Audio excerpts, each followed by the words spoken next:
દક્ષિણ ગુજરાતના વાહન ચાલકો જેની આતુરતાપૂર્વક રાહ જોઈ રહ્યા હતા તેવી સત્તાવાર જાહેરાત નેશનલ હાઈવે ઓથોરિટી દ્વારા કરવામાં આવી છે। દિલ્હી મુંબઈ એક્સપ્રેસ વે પર અંકલેશ્વરના પૂન ગામ નજીક NHAI દ્વારા સત્તાવાર એન્ટ્રી અને એક્ઝિટની જાહેરાત કરવામાં આવી છે, જેના પગલે સેંકડો વાહન ચાલકોને રાહત થશે।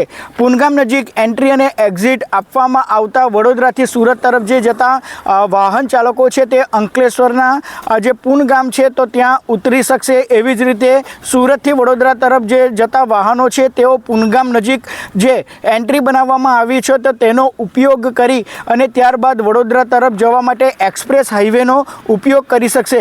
હજુ પણ જે આ સુરત તરફનો જે માર્ગ છે તેની કામગીરી બાકી છે, માટે એ પોર્શન ખુલ્લો નથી મૂકવામાં આવ્યો, પરંતુ અંકલેશ્વરના પૂનગામ નજીકથી જે આ ડાયવર્ઝન છે તે હાલ ચાલુ છે। ત્યારે તહેવારોના સમયગાળામાં જે વાહન ચાલકો છે તેને રાહત થશે અને આ માર્ગનો ઉપયોગ કરી તેઓ એક્સપ્રેસ હાઈવે પરથી ઝડપી અને સલામતી મુસાફરી કરી શકશે।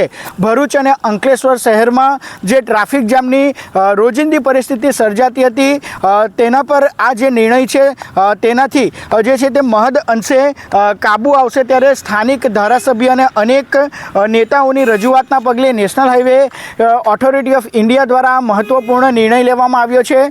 નેશનલ હાઈવેના જે અધિકારીઓ છે તેમના દ્વારા અહીં સ્થળ વિઝિટ કરવામાં આવી હતી અને ત્યારબાદ સત્તાવાર એન્ટ્રી અને એક્ઝિટની જાહેરાત કરવામાં આવી છે।